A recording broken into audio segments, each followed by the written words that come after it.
Sean said he didn't get the invite. Isn't that crazy? Yeah. No, I ran into that yesterday when I tried to do a couple hangouts with my circles, and I had to actually go and type their name in.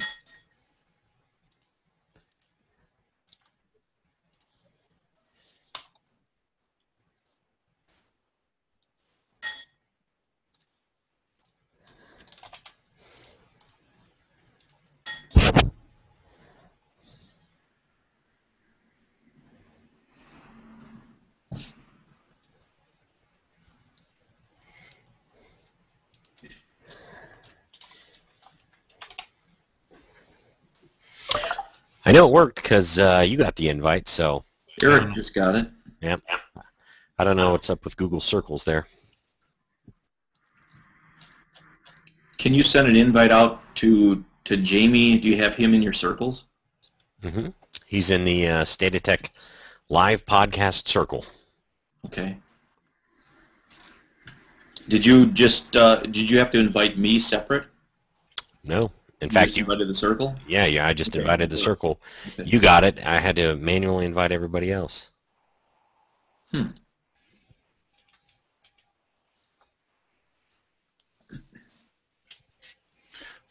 I'm going to see if this makes a difference now. I'm going to refresh the page.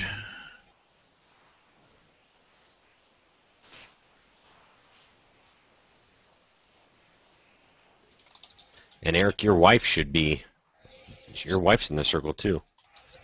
Oh. And Eric, your wife should be. Yep. Okay, it looks like. Yeah, it looks like it's working there. Okay.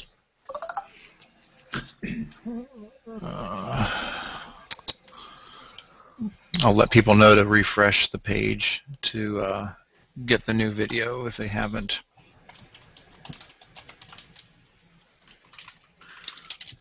Yeah, this one seems to be working fine.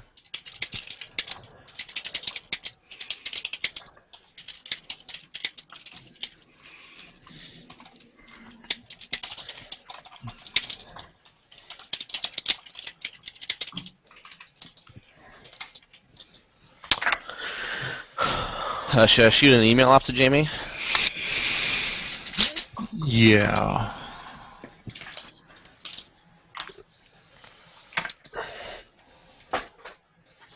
I mean, I don't know. The one that says Google, that's the only Jamie Kasip I have or could find. Is it just J Kasip? Yeah, that's what I believe it is, yeah. He reshared several of our posts.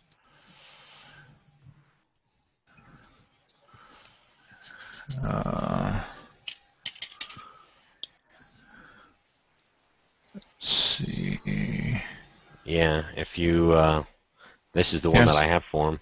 Yep, That's in my circles, yeah. You got So it. he's definitely invited.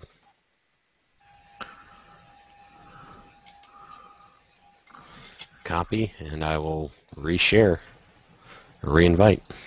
Maybe he's just not used to all this Google stuff. Oh.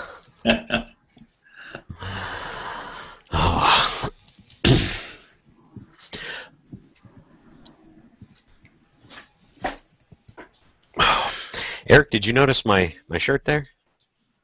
Oh my gosh, you've got a TARDIS on your shirt too? Yes. All I still have is my TARDIS mug here. I'm feeling inadequate. I've got two TARDISes. You've just got the one. Yeah. You guys are TARDIS cards. Well, I've got the TARDIS bedroom door at That's home. true. Don't I'm pretty forget sure you have the biggest TARDIS, yeah. There you go. It's not my bedroom door, it's my son's, but it's still pretty cool. And for anybody watching live, we'll be starting shortly. Sounds good. Still waiting for All right. Awesome. someone else to join us. Okay, thanks.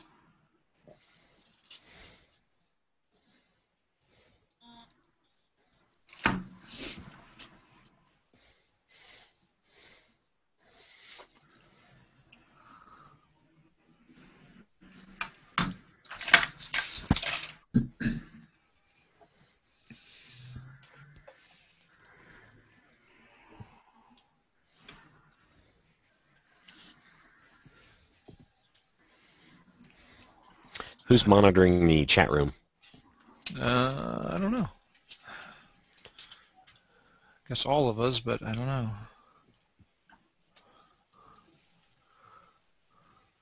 And I shared out the State of Tech live podcast Google Chromebooks. Ah, shoot, I put Chrome Spacebooks in there. Maybe I can edit it. Great. I've got the 12 o'clock alarm going. Air raid? Yeah. Get under your desk. Get under your desk. Do you have a VW bug buried in your backyard that you can get in? It's my bunker. Hey, Jamie just emailed me. He said uses jksip@gmail.com, not his Google address. Oh, there we go. Don't I have to be friends with him? Thankfully, that was not just broadcast live. Gotcha.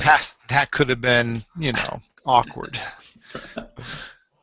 Maybe I should have put that in the chat. If he gets a lot of mail because of me, I'm going to feel terrible. That is Sean Beavers at... Oh, that's great.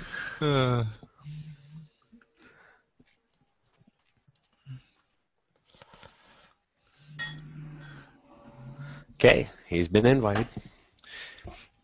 Now, Sean, I asked Eric, but we're doing the flip-flop this time, right? We're doing the topic first and then news and awesome things at the end, right? Yep. We're still going to do the around the room introduction at the start then, how's everybody doing kind of stuff, but then just go right into the topic. Right, and I was going to explain that, say we're doing it a little bit differently, I think, from this point forward. Sure. I think that makes sense. Well, makes a lot of sense. All right.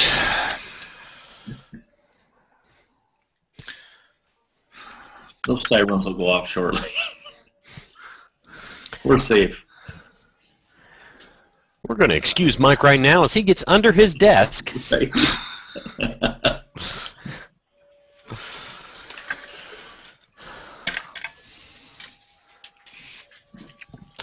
So, Michael, did you have the CR48 prior to getting the Series 5s, or do you? No, I didn't.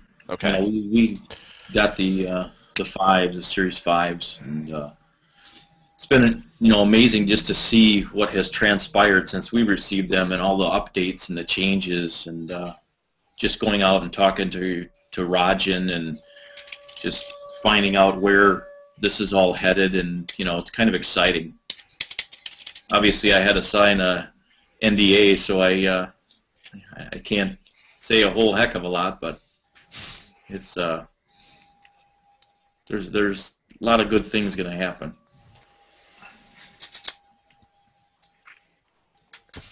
It's so much easier now too, with adding the pre-installed web apps and extensions. You can just go add and then just type in the name, and yeah, that's awesome.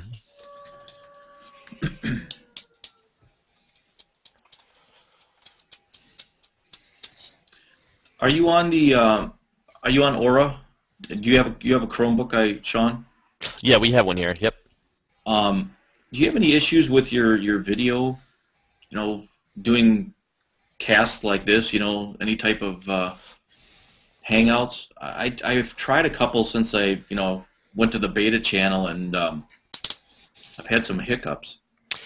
I honestly haven't. I mean, we just did we had our first Chromebook in the classroom event actually this past Wednesday, and I was on the stable channel and it was fine. And then afterwards, I switched to the beta. Well, is it the dev? Is that the bleeding? Yeah, the dev channel. Yeah. And I haven't tried it using the dev channel yet, so. It'll be interesting to see how all that turns out for you.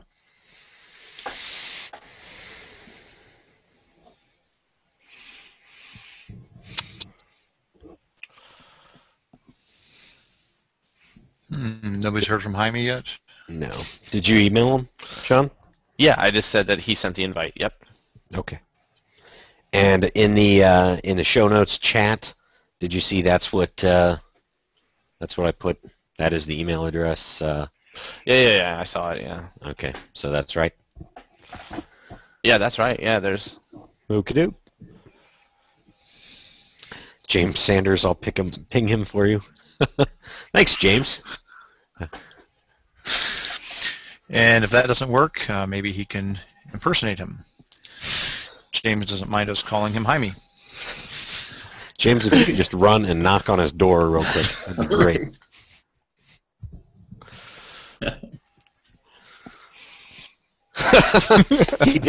He did say he had to set his alarm, so I feel bad if we're waking him up early.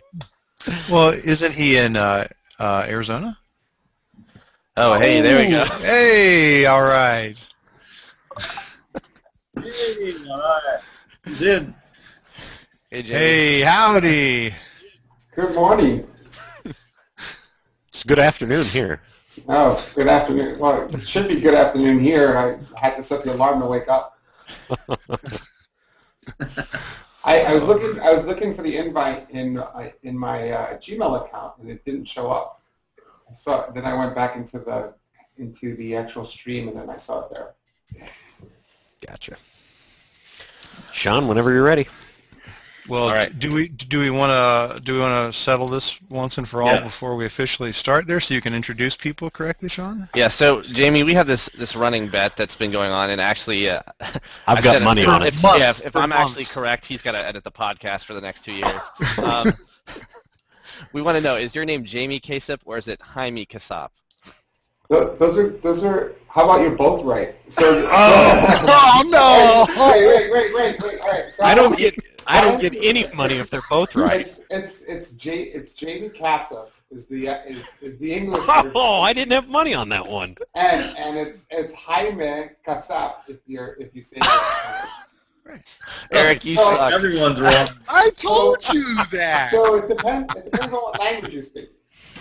Oh, great. Bonjour. So we're all winners here today. That's what's important. Man.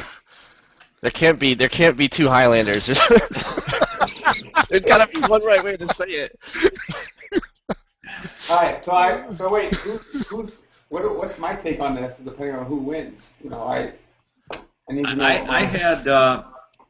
I had the first. I said Jamie Kassup. I didn't have the long A. All right, Jamie Kassup.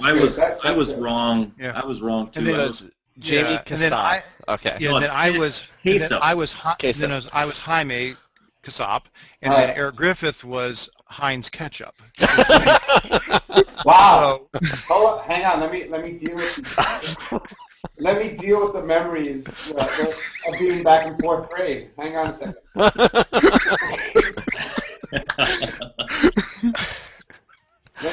So the funny thing is that I was on some call talking to someone, and I was giving them my email address, and the customer service rep says, "Oh, you mean just call as soon as possible at gmail.com?" And I'm like, "Wow." That's great. There we go. Well, Sean, you may say around. Nice. Now he's gonna leave. Now, don't do that. Yeah, we can't block him. He started the hangout. So. All right. All right. Well, Sean, you can say it however you want, but we all really know who's right. This is why I don't get up this early. Eric, do you This have is the why whole I haven't sticky, gone to bed yet since yesterday. I do. I'm ready to go. We'll hear about that. Give the Jamie, word. where are you at? I'm in Phoenix. Oh, okay. I'm home in Phoenix, yeah. There you go. All right, well, let's go ahead and get started. Eric, you've got the sticky thing. Done. All right. Hey, and welcome to the State of Tech podcast, recorded live April 21st, 2012. This is our Chromebook episode. And if this is your first time tuning into the podcast, it is a bi-weekly podcast covering educational news and best practices in and around the state of Ohio. And as always, I'm joined by my two amazing co-hosts, Eric Kurtz and Eric Griffith. How you guys doing today? Hey, doing good there, Sean. I don't always have something exciting to share at the beginning of these, but so I decided I would really make it exciting this time, and I went to the hospital last night. So how about that? Yeah, I ended up having a heart arrhythmia late last evening. I have always known that I don't have rhythm, but it also applies to my heart apparently. So I wound up in the emergency room last night, and they had to give me some medicine that basically rebooted my heart. You know, so it was kind of a techie nerdy thing. They took the heart rate way down, and then it kind of reboots, and when it comes back, they hope that it comes back normal, and it did. And so I was concerned I might not be able to be here today, but I'm really glad that I am here today. I have not slept all night, so I may be a little bit punchy, but I'm very happy to be here today. So do you actually have Terminator parts inside you? I'm just curious. Yes, they did have to take out the heart and put in I think it was a Roomba that they used that was available. But did it take longer than 8 seconds to boot back up? Oh, there you go. We're gonna have a competition and see who can boot up faster, a Chromebook or Cyborg Eric, or a crash cart and Eric. There you go. All right, and Eric G, how you doing? Hey, you know, I cannot compete with your evening and still ongoing extravaganza there. But both Sean and I also had heart arrhythmia this morning when we found out that there was a possibility that it would be Hertzless. So as a result, what I thought I could do was, per our podcast bylaws, is we absolutely have to have somebody with a beard. So thanks to Google, we had a backup plan just in case, but no need now. So thank goodness, because just pull that thing right off. But yeah, we were concerned. So, but yeah, doing good. So. Yeah, the beard to clean shaven ratio is better in this podcast. So I'm gonna have to go get a clip on, I think. Yeah. No, Google took care of that too. It's what's that thing called? The Google Effects. Download that for the Hangout and you're good. All right, and we are joined by two special guests today, Jamie Kassab. I don't want to screw it up. I know we can say it 5 different ways. So from Google, and Michael Jabber from Fond du Lac School District in Wisconsin, if you guys want to say hello. Good morning or good afternoon, depending on where you're listening, I guess, right? How's it going, everybody? I've got the same long A in my name, like Case Up Jaber. I've got the same long A, and so we're good to go today. I didn't sleep either. My heart was beating fast. Just the excitement, pure excitement of this cast. So I can sympathize with you, Eric. It's called State of Tech Adrenaline. It happens. That's it. It happens.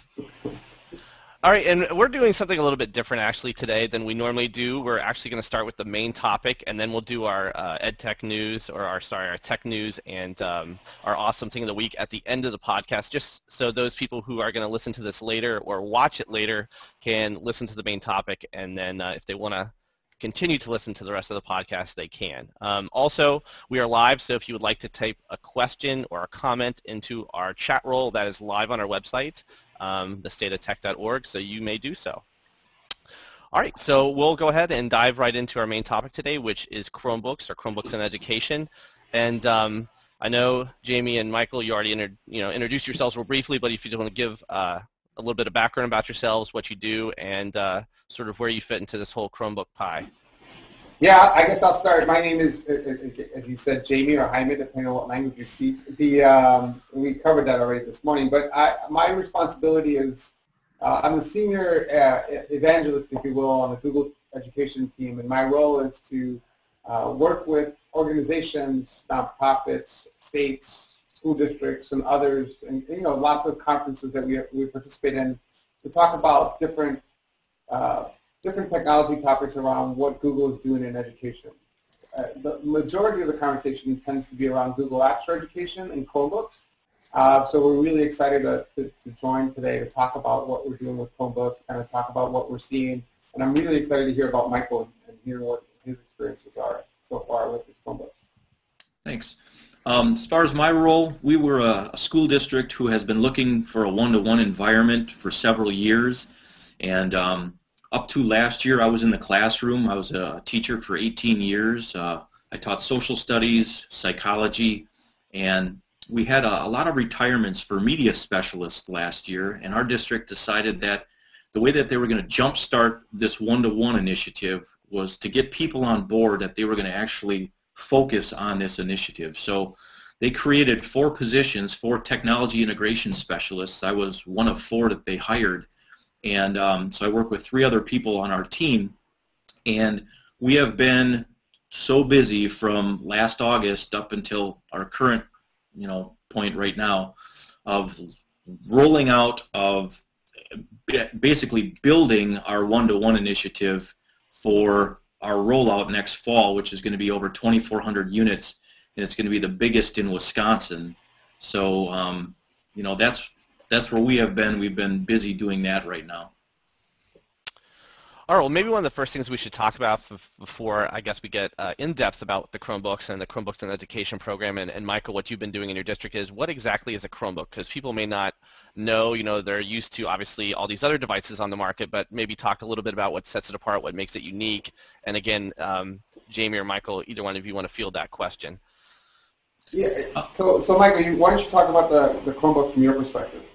Yeah, it's kind of interesting because when I've gone into classrooms and talked to kids, the first thing that I tell the kids is, do not compare the Chromebook to what you have as a laptop or your desktop at home, because if you do that, you're going to automatically think, oh, this doesn't have all the features and the power.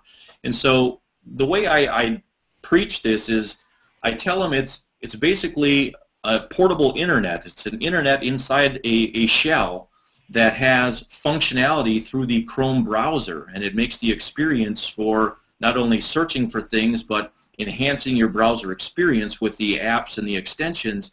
It's amazing. So, and I try to tell them that 85% of anything that you do on the computer is either, you go to a website or you're doing some type of word processing, and that's what this does for you. You can go to sites, you word process on it, and the other stuff that's more software specific really doesn't come into play. So that's how I deliver the message to the students to say, hey, and for education, this is perfect for education, because if you go to a lab, you're doing just the stuff that you'd be able to do on a Chromebook, but the Chromebook allows you to do more because you've got apps that are involved with that as well. So, and Jamie, you can piggyback off of that. Yeah, I just quickly say that the Chromebook is really an idea. It's a concept. The Chromebook is the ability to access the internet. We started with the Chromebook with the idea of what would a computer look like if we wanted to build one based on the world today. And that's where the Chromebook came from. The Chromebook came with the idea that the fact that most kids are accessing the web when they use a computer. They're not going and opening up applications. They're not going and opening up client-based applications.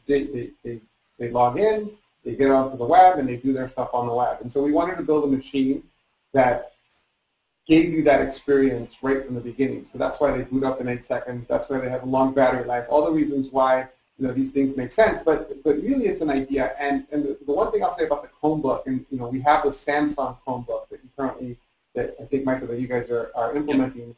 The Chromebook will change. There'll be different versions of the Chromebook, and different manufacturers can produce Chromebooks. But the experience will be the same, because the operating system is really about utilizing the web. And so the machines are set up so that it doesn't matter which Chromebook you log into, you're going to have the same experience. And Michael, something you said, and I don't know, how much time we're going to, I guess, have to talk about specific web apps and extensions and those kinds of things, but I think it's important to make that distinction that, like you said, 85% of what we do on a computer, whether that's web browsing or, writing emails or word processing, you can do on the Chromebook, plus lots of other things like, edit audio, edit photos. Eric and I have tried out WeVideo, which works really good for video editing, and that, you don't really need these, I guess, software specific. Right, go into the brick and mortar store and buy the actual DVD and I mean, yeah, that I think that day and age is slowly coming to an end. Maybe, there might be some very specific uses, but other than that, yeah, absolutely, you can do everything on the web. I would agree, and I think that's one of the things that the kids say right away. Well, where's the DVD drive? And you tell them, you have to understand that's going to be pretty much obsolete real soon, and so you just have to get them used to this new culture and this new wave that, where technology is headed. And like you said, there's so many apps out there that you can download for free. And with school district budgets the way they are, there's nothing better than in downloading things for free as opposed to paying, license fees for these software applications.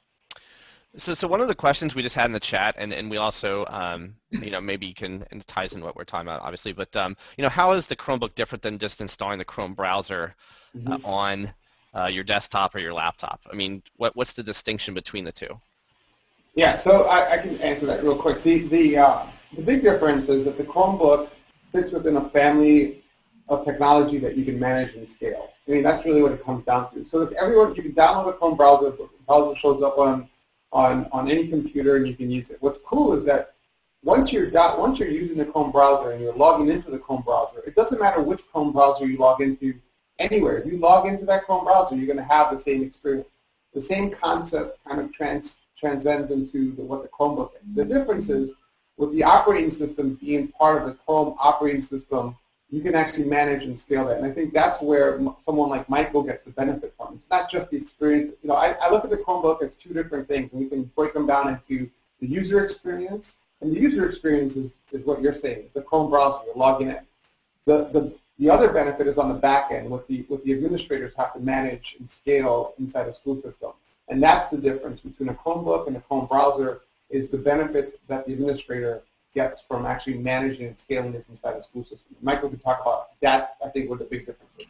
Yeah, I would agree. And what we did is, our teachers, we rolled out brand new MacBook Pros to them, but what we did is we only put the Chrome browser on it. And the reason being is because we wanted them to be working in the same environment as what the kids were going to be working in, so it was seamless for them. They knew what the kids were going to come in with. They could have that experience with logging into Chrome and taking that stuff no matter where they were with them, like Jamie just pointed out. And so, they needed a little bit more powerful machine with, capability of DVD, CD, because some of the stuff that they still use, they had to have access to that. But, it's so easy and seamless to use no matter where you are, what machine you're on. And the Chrome browser is the way to go for us. And then like Jamie pointed out on the back end, from an IT point, that's where you can, blacklist or whitelist sites and do things like that behind the scenes, so you can set up the experience for the kids. So that's really important as well.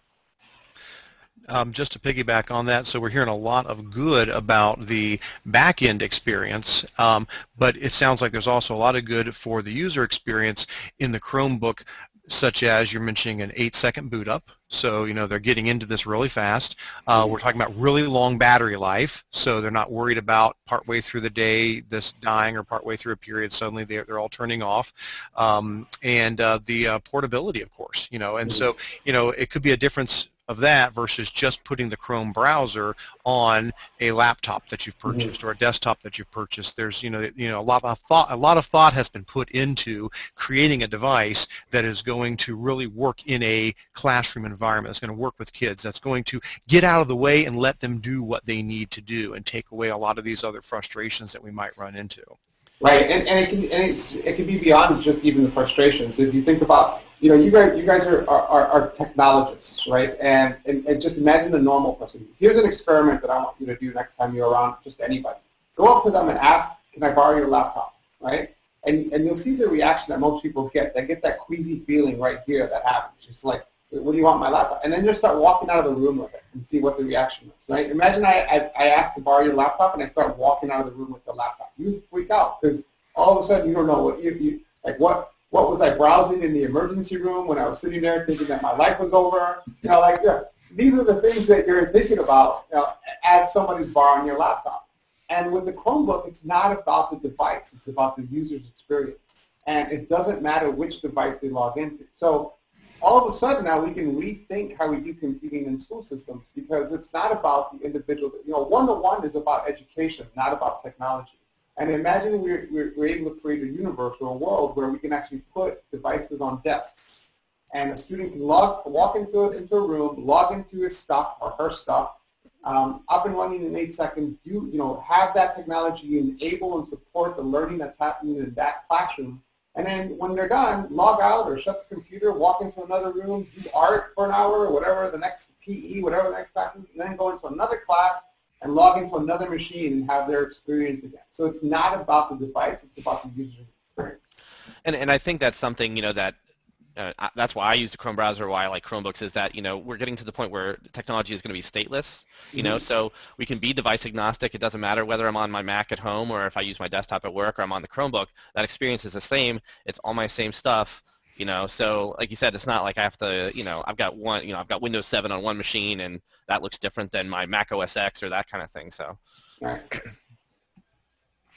Okay, well, I mean, we definitely said a lot of really positive things about it. I don't want to be negative, but let's use the word challenge. Or what are the challenges, or what are the mindset shifts? What would somebody need to think, say, okay, I'm going to go get a whole bunch of Chromebooks. Obviously there's a lot of wonderful things about this. What would you say are the challenges, or what do they need to at least think differently as they embrace these? Well, I'll say Mike will start. Go ahead, Jamie. Well, all right. So so here's the first thing that usually we'll hear from somebody that works for a specific company is that I'm a big fan of lots of different technology, right? So, here's my Samsung phone, here's my iPad sitting here. I got lots of different tools. It depends on what the job is, right? And so I'm a big fan of using the right tool for the right job. And so I'll never go into a school system and say you should get rid of everything that you have and go plug in just one type of device or just one type of hardware. That's not the answer.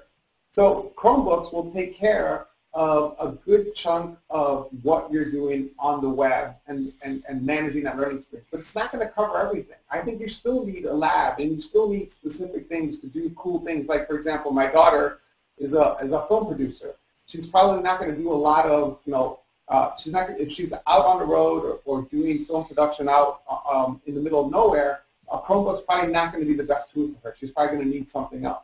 And so we need to make sure that the tool is supporting what it is that we want to teach, not the other way around. And just as sad on the other side is I don't ever want a teacher or an administrator come to walk into a school and say, I just bought 500 Chromebooks. What do we do with these? Right? That's not good either. It's got to be the technology is a tool, and I say this a lot in my presentations. I'm sure some of you guys have heard this. I talk about the technology is like the desk. It's just another tool in the classroom that you use to support the learning that's going on in the classroom. Yep, and just to piggyback off of that, Jamie, what we're thinking is we looked at a bunch of different devices, and to be honest with you, we were heavily moving towards the iPad because that was the hottest thing out there.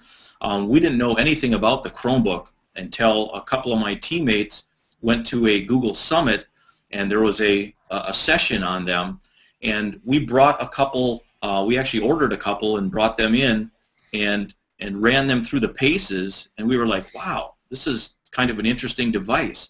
And then we ordered some more, and we tried to actually poke holes in them. We tried to do everything and really test these out to see if they would work or not. And what we found was, for us at a 9-12 high school, and it's kind of funny because we have dubbed the Chromebook the creation station, because we found that like an Apple iPad is an awesome device, but you are sort of bound to the app that you are working in. And as far as creating, things, we felt that the Chromebook allowed, especially the 9-12 level, where you're wanting that to be, done more often. We found that was a better fit. So, that was the reason why we kind of switched, in that direction. And also, just another point, again, it's not about the device. We spent so much time on professional development. And if I have time later, I'll show you just some of the things that we set up for our staff. That is the key. The staff has to feel comfortable with whatever device you choose, and they have to be, the guide in the classroom, because the kids can come in, and kids aren't afraid of technology, so they'll know what to do with the device. It's just they need to be guided the right way with whatever device is chosen. So we had a couple questions, and we can, I guess, try to answer these now. One of them was, would you be able to use digital textbooks on the Chromebook? And I don't know if that means, you know, either through something like the Kindle Cloud app or maybe through the publisher's website. I don't know. The only thing I can speak from the educational point of view is that we are looking into, we just had Discovery Education in last week telling us about all the stuff they have going on and whether or not it's going to work with our Chromebooks. And, you know, everything's going web-based. You know, that's going to be the future. The HTML5 stuff is going to be the wave of the future. And, you know, there's a lot of pressure that's been put on publishing companies now because, you know, people want it. People who are going to one-to-one want online access to the textbooks or whatever resources they have. So I think that's a shift that you're going to start to see a lot more of. And Jamie, I don't know what you've heard. Yeah, I think that obviously for us, you know, the web is the future. I would challenge all of us to think about it this way, right? When we grew up with books, even you know, I'm looking at some of you that look like you probably don't remember books, but we grew up with books, and that's where we found information, right? We found information in books. My 10-year-old doesn't think about finding information on books. He thinks search. He thinks search first, right? That's how his mind works. And I'm not a big fan of, you know, you can do a search for, you know, kids can multitask. Kids can't multitask. That's not true. They do 4 things really poorly, right? But how they think about things and how they learn how to do things has changed. So that, for example, when I ask my kid a question or to get more information about a specific topic, the first thing he thinks about is going online and searching. Now, I think we're in a space where what he finds should be the right content, the right information, and so the digital textbook is going away, and it's going to be replaced by content of knowledge that exists in various places where he or she will be able to access. Where my 19-year-old, when you know, and I'll tell you a quick story. I say this story in my Chromebook presentations, but I talk about how my 19-year-old, she's also a musician, so she's a very creative type, and so she wanted a ukulele when we were in Hawaii. So we bought a ukulele, and we're walking out of the ukulele store, and I look out of the corner of my eye, and I see instruction books and videos. And I say to her, hey, do you want to buy some instruction books and videos? And she rolled her eyeballs at me like I was from outer space. She looked like me like I was, and I think I'm a pretty hip guy, right? And she thinks I'm some loser father who doesn't, you know, like, oh my God, I can't believe you're thinking about instruction videos, right? Why? How is she going to learn to play the ukulele? She's going to watch YouTube videos, right? And all of a sudden now, so she's thinking about learning how to do something, and she's thinking, I'm going to learn on the web. And she doesn't think web, she thinks YouTube, but she thinks this stuff or this stuff. But the web is just invisible to her. It's just the place where they go get stuff.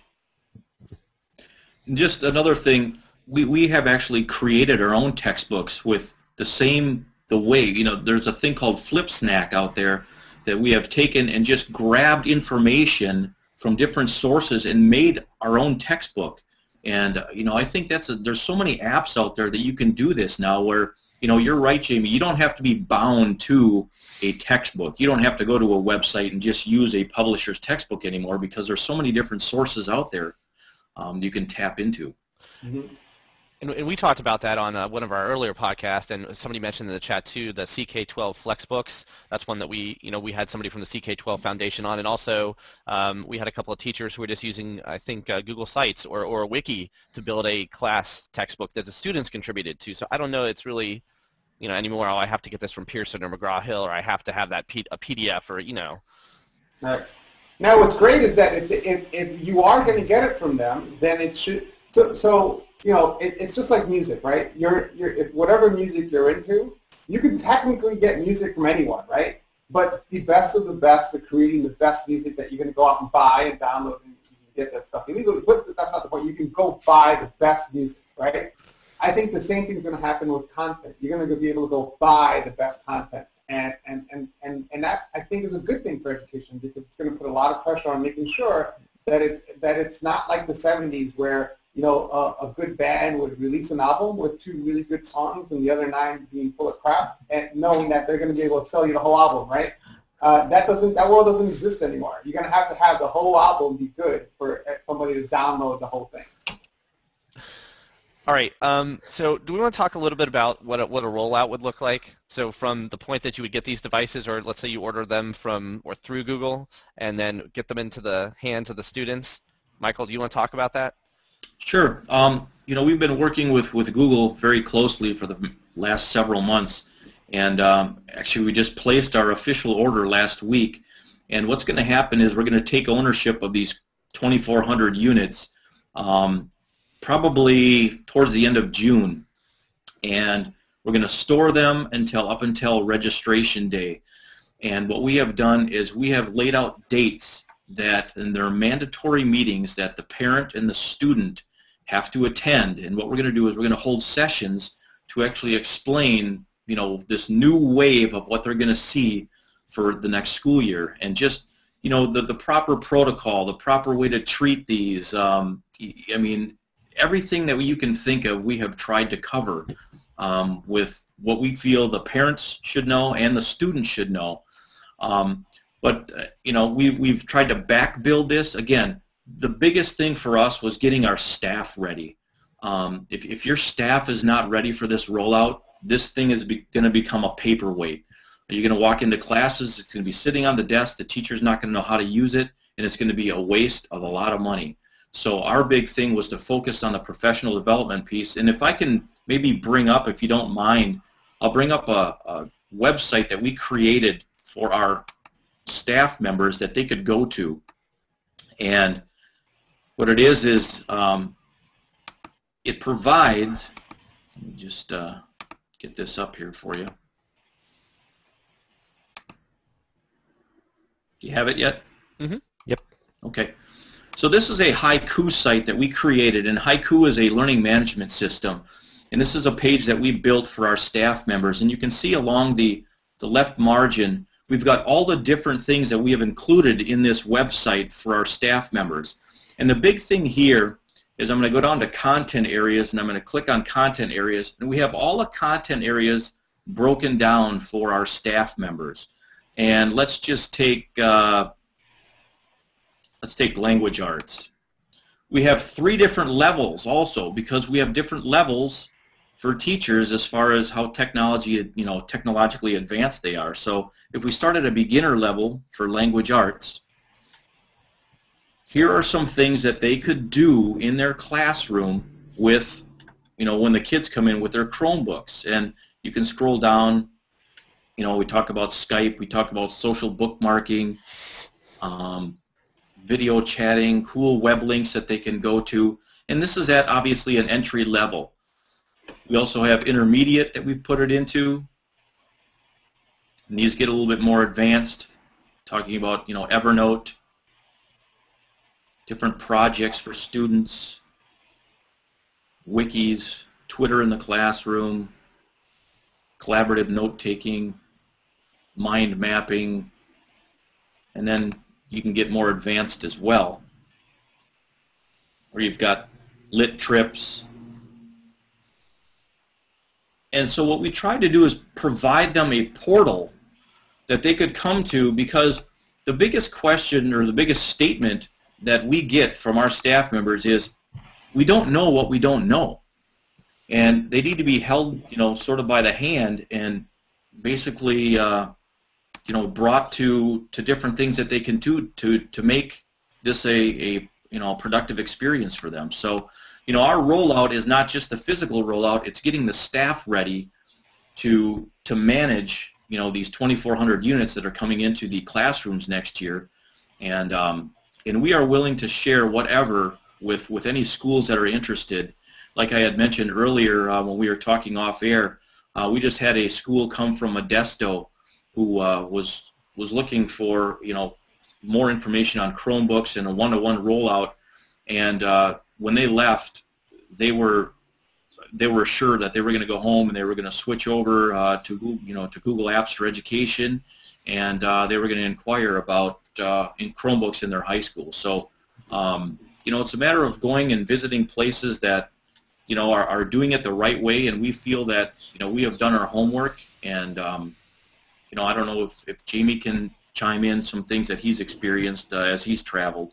Yeah, I'll just say that if anytime you read stuff on education and you see all these schools doing really cool things, there's a really good chance that what they're using for the infrastructure is the web. Whether they're using Chromebooks or MacBooks or whatever else, they're using tools from the web. So it's a given that that's where we're at. So one thing I go back to Michael and ask about, because this question comes up a lot, is what about the actual infrastructure? What infrastructure do you need in place, not just from a change management perspective, but from a, when I talk about broadband being the new electricity, right? We don't ever set up schools and make electricity an option. We actually are going to use electricity in our schools as a given.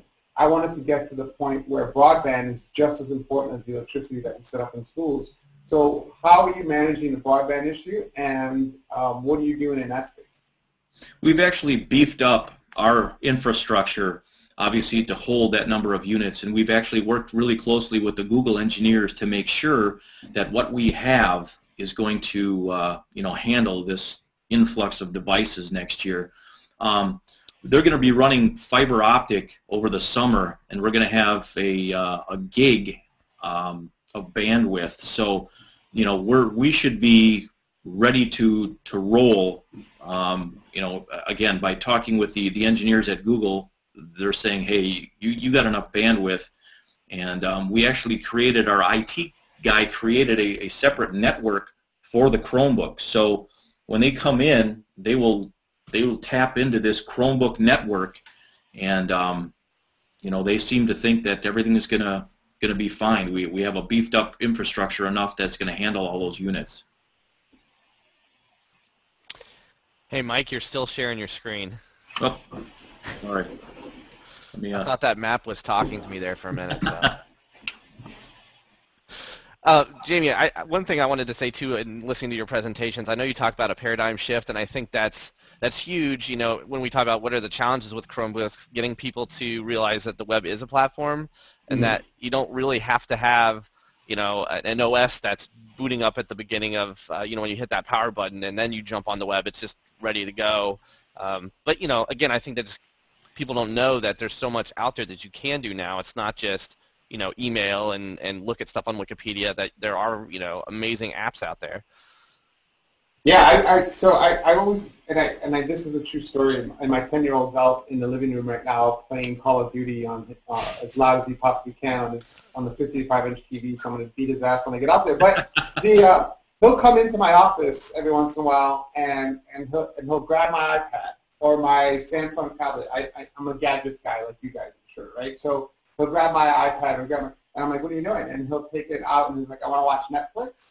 Or he'll say, I want to play Fruit Ninja or whatever, or Angry Birds, Space Angry Birds, whatever he's playing, right? So he'll do that. And then he'll literally come back in and he'll grab my Chromebook that's sitting there. And I'm like, what are you doing? He'll say, homework. And so he gets in his head, without even thinking about it, what tool he needs to do the job that he needs. And that's my 10-year-old. And I think of him as old already, right? What are our 2-year-olds going to expect when technology is not new to them? The web's not going to be new to them. The difference between the technology differences between a 2-year-old and a 10-year-old was already significantly different, right? So we just always have to keep in mind it's a paradigm shift, but it's also around trying to take a step back and look at the world from the way our kids look at the world. When we came into the world, no matter when we came into the world, the electricity turned on, and we never said, wow, that's just a miracle that works, right? That's just amazing that electricity works. We just accepted it. It just was part of our world. The same is true with a 2-year-old. A 2-year-old looks at a smartphone and doesn't say, wow, that's just amazing technology. It's just a phone. And the web is where these kids just live. And ever since my 4-year-old, my 10-year-old was like a 4-year-old, and his chubby little fingers can type on the keyboard. He was managing, PBS.org and Nickelodeon.com, and he's been showing me websites of Nickelodeon Cruise Line adventures since he was 5 years old, right? This kid's been managing his stuff on the web ever since then. We just have to look at it from their perspective. Michael, do you want to talk a little bit about, or I don't know if you the management console piece to this, and how easy that is to use in terms of pushing out pre-installed web apps and extensions, and saying, okay, here's my homepage and those kinds of things, just so people get a sense of that? Yeah, so the educational model, and I think what needs to be said is there are two different models of Chromebooks. There's a consumer model, and there's an educational model. And we have a lot of parents that say, hey, well, I saw a Chromebook that was $300, and you're saying that the Chromebooks for the kids are $449 or whatever. Why can't I just go to Best Buy and buy a Chromebook? And the reason is because they don't have that that operating, or that thing that you had just mentioned, that the management device or the management software on it. Plus, the battery life is not as long on a consumer model, and we wanted to make sure that obviously the battery was key, because the kids have to have it throughout the day. And the management piece is big, because the IT side of things will set it up, and then, like I said, you can push apps out. If you want to push an app out to a certain group of students, you can do that. If you need to blacklist things, it allows you to control the environment and even the domains that the students have access to, which parents feel a lot better about, because it's more of a controlled environment, that they're not all over the place, because that's the biggest worry that we get from parents, is how controlled is the environment going to be that they're in. And Jamie, can you touch on that at all? Yeah. I'll say that, as we said earlier, there's the benefits come down to two different categories. The first are the end user, what you talked about with the 8 seconds, 8.5 hour battery life, the fact that you can share them across different folks. So those are the user-facing ones. The real benefits for me are the back end, which we were just talking about, the management console. For those of us that are out there that are using Google Apps for education, for example, I like to think of it as it's the control panel, the management panel for hardware versus for Google Apps for Education. And the things that you can do on the management console are already tremendous, but we're excited about all the feedback that we're going to get from Michael in the next year and say, we wish the management console could do this, and then we can go build it. Because it's cloud-based, we can just build it and then just turn it on. So I'll give you just like a couple of quick examples. The first is, let's say you wanted to do a one-to-one program and you wanted your kids to take the machines home. Well, the first thing that happens is, well, what happens when these kids take these machines home? What are they accessing? What are they putting on their machines? What are they bringing back to schools? Well, with the Chromebooks, because they're web-based, they still have to log into the web. And you can set them up so that they have to go through your web proxy setting. So it doesn't matter where they have these machines, they're going to take these machines, and they have to go through your settings. Another thing is you can set them up so that you shut off guest mode on all of them. So no one else can use them except the student. You can set them up so that only a certain domain can log in to these machines. And so all of a sudden now you have created an environment where a kid can take a machine home, they have to have their specific login, no other guest can use them, and they have to go through your web proxy set. So you've extended your entire school network to include the entire community, right? So that's one example of what you can do from the management perspective. Another one is real simple, which is something that us, those of us in technology don't think about a lot. But you talk to teachers, and one of the things that they just get frustrated when they have technology, when they're using technology, is don't forget to log out, don't forget to log out, don't forget to log out. Their teachers spend so much time talking to kids about if you're going to use that machine, don't forget to log out. Did you log out? They spend all day doing that. And the reason why is because if you're sharing machines, if you're not doing a one-to-one, you're doing a one-to-many, you're doing a laptop cart, and you have a bunch of machines, and a kid grabs the machine and turns it on, or he opens it up, and some other kid had logged into that machine, all of a sudden that kid, let's say he's a little mischievous, like an Eric, and he goes in and he sends bad emails out to teachers or other students, or he sends us a nice breakup letter to the kid's girlfriend because he knows her, right? All of a sudden now, as a teacher, you got to spend hours and hours and hours investigating who had the machine, who gave it to who, which class was it. And I've seen this. I've seen this firsthand. And those of us who spend time with these teachers know that this is a true thing. Now, all of a sudden, you can set them up through the management console. You can set them up so that every time that you close the machine, you have to put your password back in. A simple thing like that. Just a quick setting. It's literally a radio button. You're like, yep, set that up. And all of a sudden now, as a teacher, all you have to do is tell all the kids when they're done, close your machines. And then the next kid opens them up. They can't log in. They have to reboot them. It takes 8 seconds. You're up and running. You usually save thousands of hours in investigation and heartache and dealing with issues and emotion just through one feature in the management console. And we're just at the beginning of what we're going to be able to do from the management perspective on the machine. So go ahead, Eric. And Sean, yeah, and if anybody is currently using Google Apps for Education and you're trying to picture what we're talking about here, I mean, Sean, I don't know if you want to bring up that that management screen and maybe share that so people can see it, but the idea is if you have Google Apps for Education right now in your district, you're used to going into your apps control panel, and that's where you go in to create your orgs and your groups and to turn services on and off and all that. So we're very used to doing that. What happens is when you get Chromebooks and you enroll them, basically you get this extra section basically to your apps management console, and that's exactly where you can go in and say, hey, I want these apps installed, I want these apps blacklisted, I want all of these settings done, and you can push them out to the Chromebooks through there. So again, it's all web-based in the same environment you're used to working if you're a part of the IT department that is managing your Google Apps for Education already. And Michael, I have a question. Sorry, Sean, since I'm controlling the Hangout, you don't get to talk right now. Michael, I have a question for you. Are you, did you use my power there, sorry. Are you considering at all sharing your absolute power of controlling the Chromebooks as far as managing and shooting that out? Would you ever give the right to a teacher to do anything like that?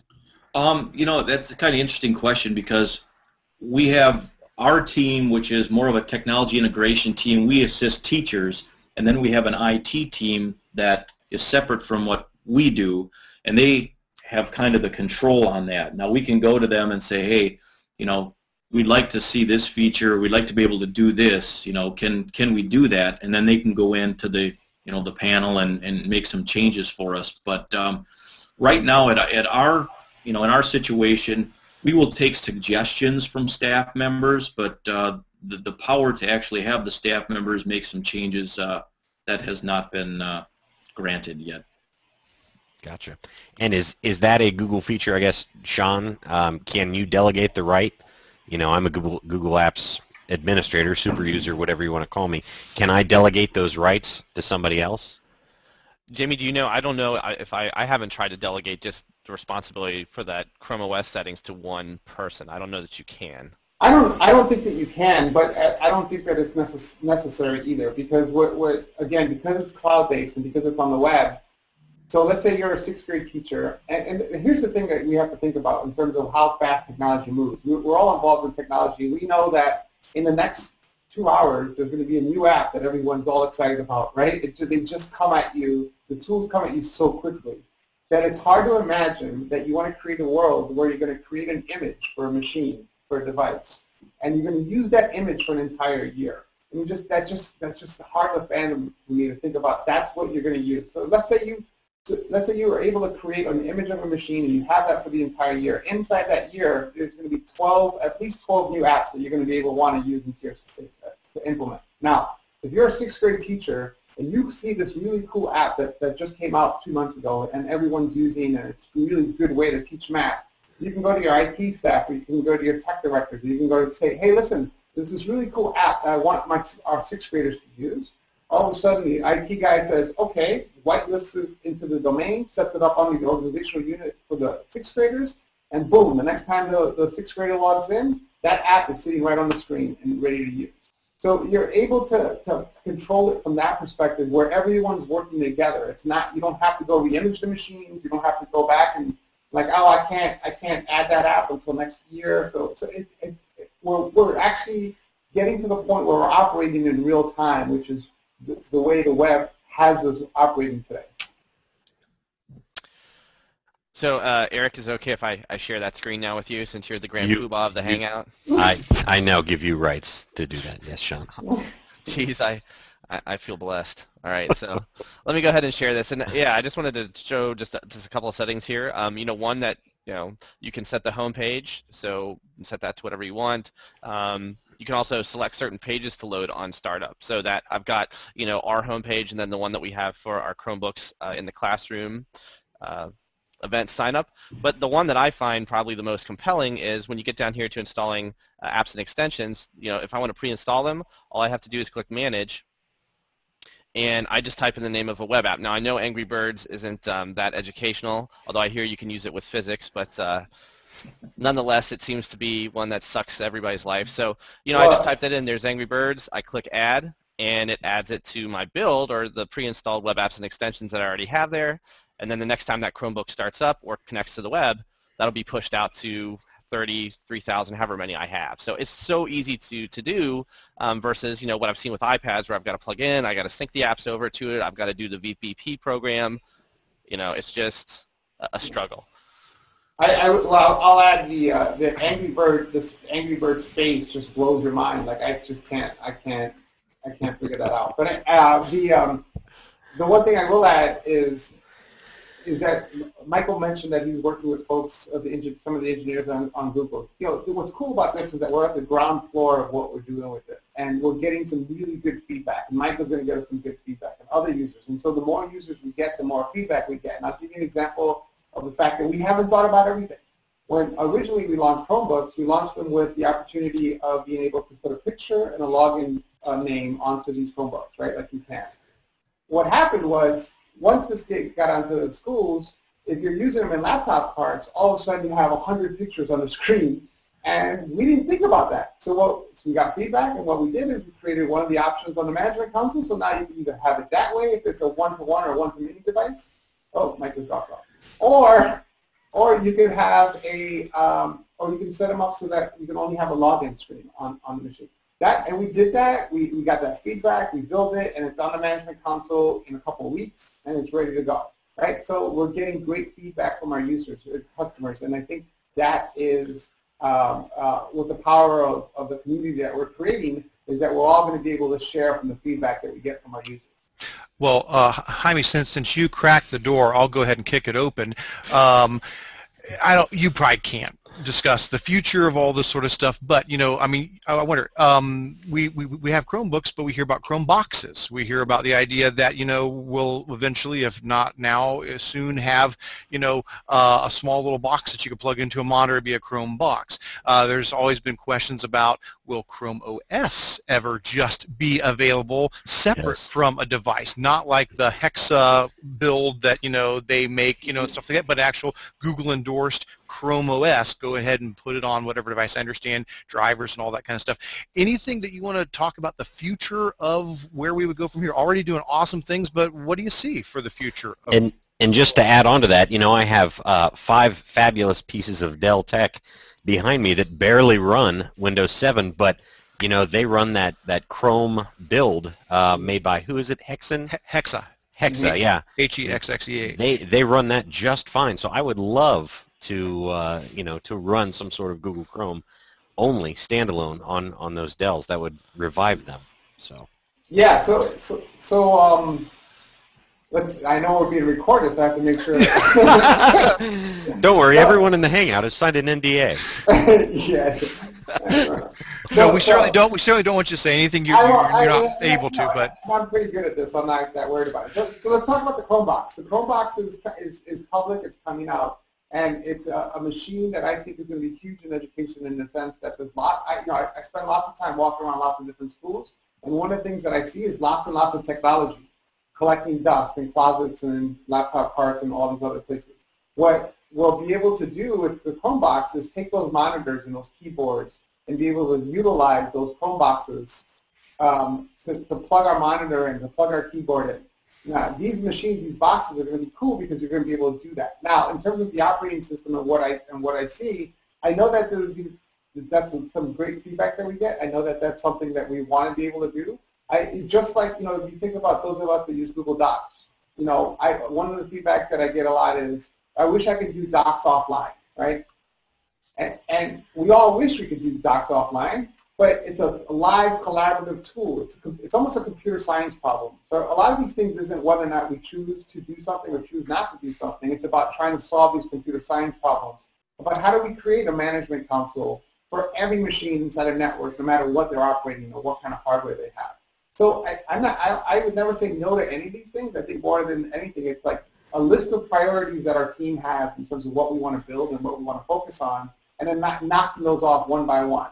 And for right now, it's about the management council and getting the management council up to speed and getting the management council to have the tools that schools are asking for and that we want to focus on. It's just really a question of resources versus our priority list and what we want to focus on. I would love us to see a world where we're taking advantage of all the old technology that's out there and be able to manage all machines at the same time.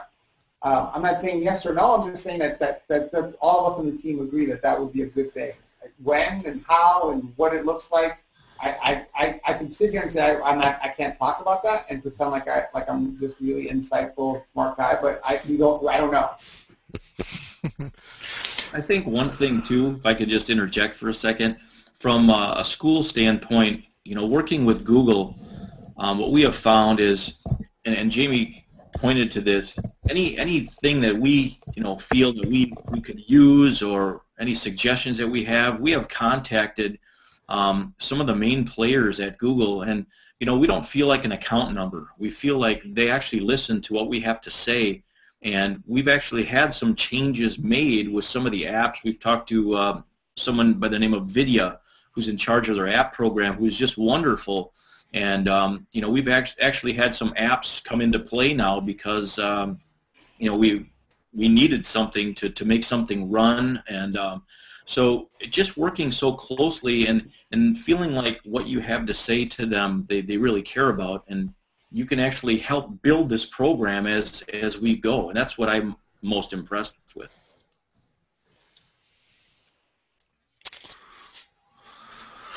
Well, very good. Well, I think we're all kind of keeping an eye on the time as we go here, too. And I think, are we getting kind of close to wanting to pull this conversation to an end? Sean, Eric?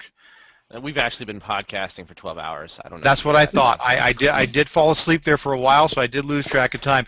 Well, I guess as we start to wrap things up, what I'll throw out real quick is we keep hearing folks talk about, living in the browser, and that the Chromebook is providing, a way to get to the web as a platform.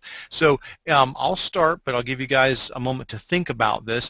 If you wouldn't mind, think about one app that you are using. It could be an extension. And I guess if we want to kind of describe the difference between the two, and extension is going to be something that's going to be kind of enhancing your browser, and it's something that you're going to be clicking on up by the URL bar, where a web app is going to be like on the new browser page, where it's going to be taking you out to a website or to an app like that. Sean, your I was going to say, if you're looking for an analogy, it was like where you would put the streamers on your handlebars on your old banana bike. Nice. That's what an extension, kind of just dresses it up a little bit. Very nice. Very nice. Yeah. I did not put streamers on my banana bike, but I'm glad to know that you did.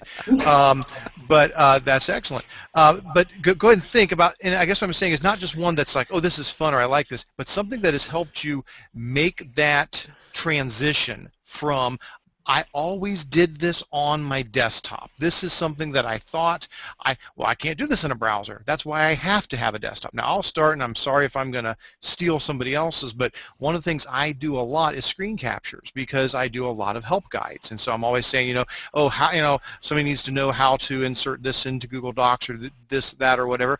And so, always in the past, I would use, Photoshop, or I would use, Snagit, or I use some sort of a program to do that. And so I try to, eat my own dog food. Like we always say, we try to say, if we're going to tell people we're going Google and we're going in the cloud and we're going in the web, then I'm going to lead the way. I'm going to make myself do it. And so the ones that I've been using a lot would be Awesome Screenshot and Pixlr Grabber. Those two.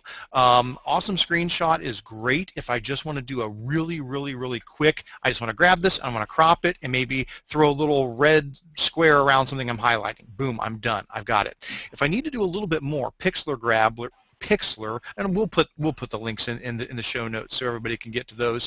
It's Pixlr. They drop the E like all the other cool apps do. Pixel Grabber lets you do a screenshot as well of what you're looking at in the browser, but then it lets you throw it into a graphics editor. It's not quite as crazy as like Aviary, which you can really do a lot of stuff with, but it gives you just enough to be able to resize and crop and do some effects like that. So if I need to take an image and kind of shrink it down, I've been able to do all of my screenshots for all of the different handouts I make completely inside the browser, and that's really been something that's helped me a lot to make that transition. How about the rest of you guys? Some app that you would say this will help you make that turn to go and live in the browser? I can just throw one out. One thing when I go in to help teachers, they're starting to go paperless, which is really cool. They're having kids fill in a form, attach their assignment, and so the teacher can actually have a spreadsheet and go to that and make comments and hand it back. So the whole paperless thing. And little extension that I found really helpful was the URL shortener, because a lot of these documents have this huge URL, and this gives them a little web address that it shortens it to make it more manageable. Even when you create a form, there's a long URL, and this shrinks it down so they can say, hey, if you're a student, I just want you to go to this URL and fill out the form, and makes it a little bit easier as a teacher. PicMonkey is also a good one that I have found for doing some stuff with photos, kind of a cool thing. And Lupe, which is added not too long ago to the Chrome store, which you can make collages, photo collages, and it's kind of a cool thing. So we've been using some of that stuff in our schools. I think we could have gone in order. That would have helped, right? So I won't throw out obvious Google ones that I use all the time, but I will say two quick ones. One is Evernote. I think Evernote is just one of those things that everyone uses. It's just a real life example is I was going to do a presentation in front of like 1,200 people, and I was there like a half hour early. I'm like, perfect. I can actually figure out what I'm going to talk about. And they're like, oh, we need your computer to set up. I'm like, no, don't take. So they took my computer, but on my Evernote notes, I grabbed another machine, or actually on my Chromebook that I had, I can actually just log into my Evernote and see the notes that I had, and I can actually read those notes. So it's just like having your notes everywhere is a great advantage. And the other one I'll throw out there is readability. I read a lot. I like reading a lot. I get a lot of articles, and readability gives me the opportunity to kind of like take out all the other noise and see everything, just the text and read it, or put it on being able to, when I go to bed, grab my iPad and log into readability and see the articles that I want to read there. Just those types of tools that help you share across your multiple devices is cool. Jamie, you stole. I was going to say Evernote. Just say Digo. Digo's a good one. But actually, I'll go ahead then and I'll share an extension that I use, since everybody else, I guess, up to this point. Well, Eric, you shared some extensions, so I'll share an extension too. So one that I use a lot is this AppJump app launcher, and so you can click it, and you'll see all the web apps that you have installed. The other nice thing about it is that you can organize them into certain categories or groups. So, for example, I could have ones for editing photos, like if I wanted to put Pixlr in there, or Aviary, or you could have one for Office web apps, those kinds of things. But I find it's a lot easier to use that than to always click that new tab page and then have to go to the web apps there. So I'm a big fan of using as few mouse clicks as possible. I really don't want to develop any muscle mass, so that's why that's one of my favorite extensions.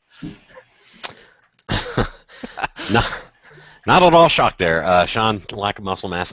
One of mine is I too, like Sean, am pretty darn lazy. I spend a lot of my time repairing these, Dells behind me, and so my back is turned, and I don't really have time to sit down and read, all the RSS feeds that I used to have time to read, and so the one I use is called, let's see, Speak It, and I was going to share my screen, but I don't want to do that now. Speak It. So what it does is it's an extension you install up in your browser, and then you highlight the text, and then just say Speak It, and in some monotone simulated computer voice, it actually reads it to you. So it works on both Chromebook and my desktop there. So it's kind of nice to just go through and have that read to you. So And that's one of the apps, too, I've recommended for our not so much visually impaired students, but those who are on IEPs or have difficulties in reading. They actually highlight the text and then they click that Speak It button and it reads it to them. So it's a nice built-in extension for Chrome. Yeah, those are all excellent, and I know earlier you guys mentioned, Sean, did you mention WeVideo earlier? So we'll credit you with that one as well, WE Video, which is a browser-based video editor. You know, I mean, it's got some limits to it, but even that, something that you thought, you know, well, I mean, that's one thing we can't do for sure. Yes, you can. You can even edit videos in the browser. So, well, do we want to do final thoughts on Chromebook? If anybody has any last words before we transition out of this and go into our other items for this episode, the news and the awesome things of the week and so forth. So Jaime or Michael, anything, final words on Chromebooks? I would just like to say, if there are any schools out there that are going to a one-to-one initiative, you know, make sure you try out all the devices and test drive them. But if you ever, need any information, don't hesitate to give us a shout, drop me an email. We'll be glad to share anything that we have with you to try to help you in your decision making, from what we've done at parent meetings to inform the public to our professional development as well. So we're here to help you. We're all in this together as far as educators, and whatever we can do, just let us know. Yeah, Michael, that's great. I'm going to take you up on that offer, and one of the things that I'm going to be working on in the next couple of months is I want to build that. There's lots of schools that want to do one-on-one. There's lots of schools that want to bring technology into the schools, but they don't know how to cross that. They don't know how to take that leap of faith. Remember that scene in whatever Raiders of the Lost Ark movie that was, where you just got to take that first step, throw the sand out onto the bridge, and see where that first step is, and be able to provide that guide for them that says, these are the things that you have to think about that can help guide you along the way to get you across that bridge. Yep. And so I want to talk to you at some point about that. The only thing I would add is that you can connect with me on Google+, obviously, or through Twitter, and it's JCASAP, or as my famous customer service rep told me, it's just call as soon as possible, with JCASAP on Twitter. What I do on both those social media sites is I post articles or new things they're doing or new events that are going on. I just posted an article that was done on Michael's school and what they did, and he had this great quote in there that I won't repeat. But so I use that social media to kind of talk about new things that are coming on, new presentations that we're doing, new events that we're at. It's our place that we have kind of built this community for ourselves. Yeah, and we'll be sure to put links in the show notes so people can go and catch people's, Twitter and G+ pages and things like that, and the different links that Michael was talking about. Whatever you guys can provide us, we will put in the show notes there as well for people to access. And can't say enough how much we appreciate you guys joining us. And feel free to hang around for the next 10 minutes or so. We do have a giveaway to do and a giveaway to announce and a couple of news items and things like that. So if you want to hang out with us a little longer, you sure can. But we sure appreciate you being with us. Sean? All right, well, I guess we'll go ahead and talk about the news for this week, and I'm going to share the first piece of news. This isn't new news, but it bears mention again that the Ohio Apps for Education Summit will be on May 10th in Columbus, and Eric and myself are presenting at this summit, so there will be lots of interesting sessions, concurrent sessions, hands-on sessions. I believe Jamie is going to be speaking as well at the conference. So please do register if you haven't done that already, and the session descriptions are posted on the site. It is ohiogoesgoogle.org. So please check that out. All right. Well, and then another bit of news is another conference that we have coming up available. Actually, all our news is conferences today. I guess we'll each take one of them. Another one is EdCamp Cleveland. And so go ahead and pull that up there for you.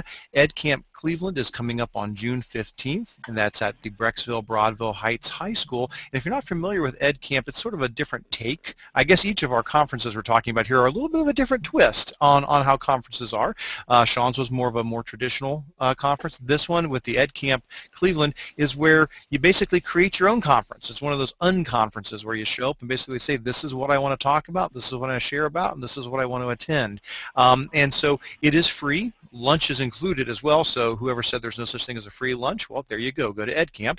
And there is still room to register, so if you go to edcampcle.wordpress.com, and we'll get the link in there for you. They'll give you all the information, and if you click the Register Now button, it looks like there are 203 spots left. So quite a few have already been used up, and so they are starting to run out, but there's still time to get in there and get some of those free tickets so that you can attend that as well. So that is a good conference coming up. And then Eric G., why don't you tell us about the other one? And the last one is something that we, all three of us, are presenting at as well. Some of us are presenting more than others, a great deal more than others, and that is the Google Education on Air conference. And this is amazing. This is one of those, another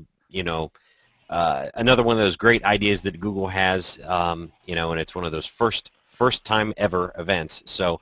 What they're going to do is use Google Hangouts, which is a fantastic idea since that's what we're doing right now, and record your Google Hangout and broadcast it out live to everyone, and it's sort of a professional development. Some of them are going to be one-on-one or one-on-many trainings. Some of them are going to be panel discussions, but there's a lot of different presenters here, and that is actually, mine just says sites.google.com/site/edu on air. Is that the correct address for it? I don't know if they had a shortened one or not. Yeah, but we'll throw that in the show notes as well. Absolutely. Okay. That's the one that I had for it. I didn't know if they had a shortened one, but a ton of different topics. I think when I first looked, they had about 40 presentations, and now it's well past 40. So the one I'm doing is on formative and summative assessments, Google style. So everybody has their different take on it. From Eric Kurtz, which the interesting one I thought he was doing, not that he doesn't do anything interesting, just the one that I thought that was most interesting was the it's not storyboards. What is it? Creating cartoons? Creating comic strips with Google presentations. Yeah. I'll be doing 4 that day, so we'll see how that goes. I've got a couple of them back to back, so that's going to be a kind of a busy day. But yeah, I'm doing one on creating comic strips using Google presentations, which came out of an activity I was doing with 4th graders in one of our schools, and it's a really neat take on that. So, and then Sean, you'll be there as well presenting. Well, we'll all be virtually presenting. Virtually we won't there, be there, but yeah, I'm doing a session on using Gmail as the heart of your digital life, so how you can have your Twitter updates and Facebook and, make phone calls from Gmail. Also, pot pies, you can request those. It's all kinds of cool stuff, though. Excellent. And yes, that conference is actually on May 2nd, and it starts at, is it noon? Yes. Yeah, noon to 10 p.m. Eastern Standard Time. Eastern Standard Time, yes. So it's a going to be a great day. So long day for Eric, not so much for me. But yeah. So that's the end of our news. We hope Eric makes it till the end of that day. Yeah. Rumor is he's not going to sleep prior, so just so he can be, Iron Man Kurtz again. All right, so that's it for news. We just had those 3 news items. Now we're going to talk about our awesome thing of the week, and I will share mine. And my awesome thing of the week is a website called Instagrok. I don't know if anybody else has heard of this or not, but it's a search engine. It's a search engine designed for education. So instead of when you type in your query, instead of getting the results from the web and different sites, it actually gives you factual information about whatever you type in. So for example, if I put in solar system and I do my search, it will come back and give me all this information. So I've got key facts about the solar system, and let me go ahead and collapse that. Or maybe I can't collapse it. Let me see if I can scroll down. It'll show me the rest of the site. There we go. You also get websites that you can look at that have information about the solar system, videos, images, and then something that's really sweet is then you've got these quiz questions already made up about the solar system that you can then use in your classroom. And all of this stuff, I believe with the exception of the quizzes, the quiz questions can be then pinned to your journal, so that if I find a fact or a website that is interesting that I'd like to come back to later, I just click that little push pin. Whoops, I need to log in. But what will happen then is when I click on my journal tab, that information will be there for you. So pretty neat website. And you know, those quiz questions, I thought that was nice that it generates those for you based on your search. Well, that's excellent. For bonus points, anybody know where the word grok comes from? No? Might have to Google it. Is that a drink Yeah. or is that grog? Now, it's from Stranger in a Strange Land by Robert Heinlein. It was a word he developed that means to think and learn. Oh, that's neat. All right. Well, for my awesome thing of the week, I went with some YouTube-related things. Let me go ahead and pull these up and share them with you here. Sometimes you'll have a YouTube video that you would like to share with your students, and there could be some reasons why you have a little hesitation. It might be that you only want to show a portion of the YouTube video, not all of it. Maybe there's a part of it that has information in there that's either just not relevant or maybe it's inappropriate. Likewise, sometimes it's the comments. You know, the video's fine, but you never know what somebody's going to say in the comments below the video, or the related videos off to the side, or things like that. Well, a teacher in my district came across these two sites, TubeChop and ViewPure, and they both do something kind of similar. With TubeChop, basically what you do is you put in the URL to the YouTube video, and then you shrink it down to just the part you would like to share. So here's a video called A Small Drink of Water that is something me and my boys made. It's my three sons doing a kind of cute magic trick and so forth. So I will go ahead and copy that and pop over to TubeChop, and I'll paste that in. And if I hit the search button, it's going to bring up that video. I'll pause it so it doesn't just go ahead and take off and start running there. But basically what you can do is I can grab either end, shrink it down on one end, shrink it on the other end, and once I get it to the spot where I want it to be, whoops, pause that again, there we go. Once I get it to the spot where I want it to start and stop, then I can go ahead and click Chop It. And now I'm going to get a URL up here, TubeChop/watch/whatever, and now if I were to play that, it would only play just the portion that I want. Same idea with ViewPure is that I can do, I can take a YouTube video, paste that in. All it does, it doesn't do any editing as far as taking off the start or the stop. What it does is it basically creates a link that I can use, a ViewPure link, that just plays the YouTube video and nothing else. I don't get any of the comments, the related videos, anything like that. Now, certainly there's other ways to accomplish this, but it's a really, really fast way to be able to do that. And so that's a nice resource for teachers who want to take advantage of some of the things on YouTube and maybe either want to take out all the comments and related videos or want to chop it down to just a certain amount. All right. Eric G., how about you? Well, this week I actually have been watching the on-air hangouts with the Google Chat team. And just by listening and watching, I picked up some of their neat little tricks.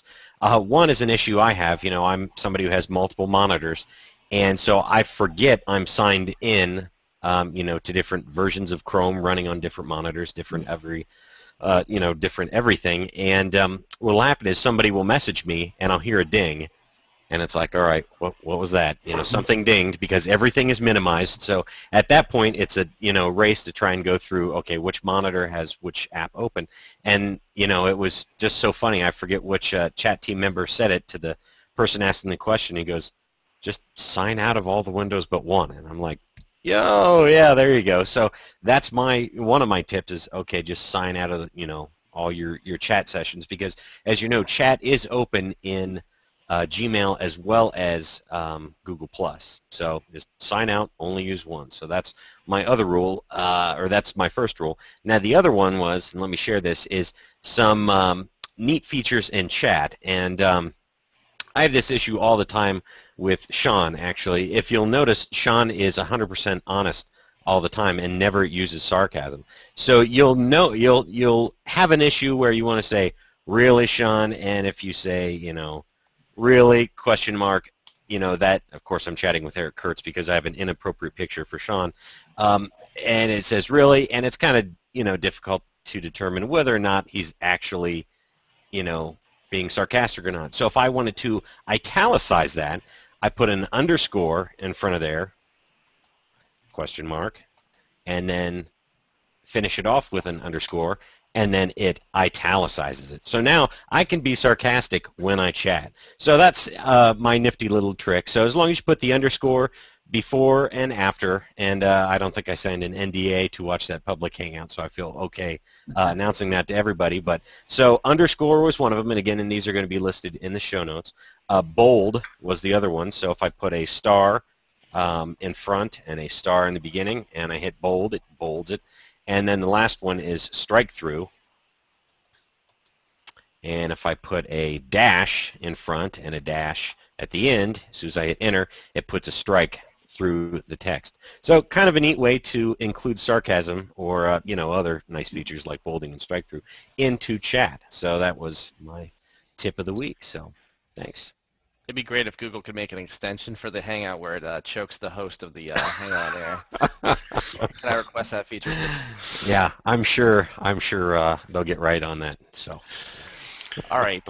So I just want to mention our upcoming episodes that we have on May 5th is Teaching Science with Technology. The survey is still open, and I believe we're still looking for guests. Eric C., is that correct? Yeah, we've had a lot of people respond to that survey, but just want to throw that out there again for folks. If you are involved in science education, you're a science teacher, or somehow plugged into that, please go take a look at that survey. Tell us how you're using technology in science education, and let us know if you would like to join us. We'd love to have one person from elementary, one from middle school, and one from high school, just like we did with our math episode several months back. So that one is still out there, and I think we'll get the survey up for the other ones, which will be May 19th and June 2nd. We're doing a two-parter on learning management systems. It's just such a big topic, just like we did with interactive whiteboards. We're going to do the same with learning management systems.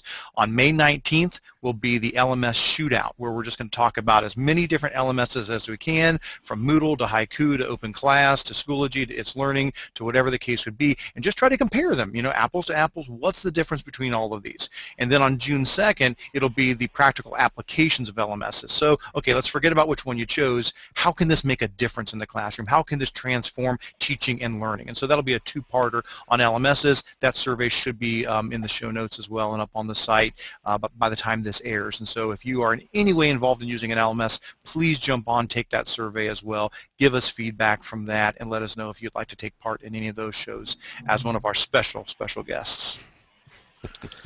All right, so we have our giveaway, and I think, are we ready to select the winner from last time, Eric? Yeah. What we did was, Eric, do you want to tell people again what it is that they're going to win? Sure. It is the Pogo plug, and I'm going to hold it up and then quickly switch over to Sean. There we go. And so this is the Pogo plug, which is a file sharing solution, and what that does is allow you to plug in any of the hard drives that you have sitting around the house, external. I think it's USB only, right? Yeah, it's USB only, correct. Yep, USB, and then you'll plug that in, and then you can share. It's like your own little cloud inside your home, minus the rain and storms. So it allows you to use that device as a backup device. They have apps for iOS and Android that connect and allow you to share those files. So it's a great backup solution. So. All right, and so I went ahead and brought up a random number generator here. So this is from Mrs. Gloucester's Math Goodies. So we'll use this. I think it's certified by the Board of Gambling and whatever that might be. So I think this one's okay. No wagering, please. Basically, what we ask people to do is, if any time after the episode is aired until the time that we give away the prize, as long as you tweet the link to the show notes, we will grab that. And so I've been watching over the last week or so that the flipped classroom episode was out there, and anybody who mentioned about that episode and linked to the State of Tech website where you find the show notes and the video for that episode, that is what entered you in. Now, it's possible somebody shared this and didn't even mean to enter and might win, but I guess that's just the way it is. As long as you plug the show, you're going to be thrown into the drawing. So we had actually 8 people do that last time, so odds were pretty good. So from 1 to 8, we are going to go ahead and drum roll, please. I don't hear a drum roll. I don't have a drum roll on here. Oh, okay. Okay, here we go. Very good. And the winner is, and I'll look up what number this corresponds to. It is Number 1. So let's see who that is. And I've just got a list of, I've just copied and pasted people into something here. The winner is somebody named Emily Steffen. Emily Steffen. And so we will contact you through your Twitter handle and let you know. And if you don't want the device, I'll hit this again and we'll move on to the next person in the list. But congratulations, Emily. Thank you for tweeting about our episode, and congratulations on winning that. Well, I did not have Emily in the drawing, so I am out. No wagering! No wagering! We're going to lose our license here. Oh, right. My gosh.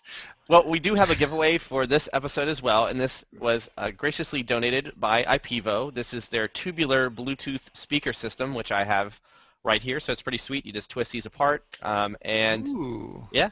And you make that Bluetooth connection between your laptop or your iPad or your Android device, whatever you have, and they are pretty loud. I mean, they will fill a room. I mean, they're not a ghetto blaster by any means, but they will certainly produce some music. So we will have that as the giveaway for this episode. And Eric, if you want to kind of go over again what those rules are. Yeah, absolutely. Just as long as you tweet the link to the show notes for this episode on Google Chromebooks. So go to the State of Tech website, click on the specific post there where we have this video posted and all the show notes. Grab that URL once that's there. That's what you want to tweet out and maybe say something like, hey, check out this great episode about Google Chromebooks or whatever. We'll keep an eye out for any of those tweets. We'll collect them, and we'll randomly draw one on the next episode for that.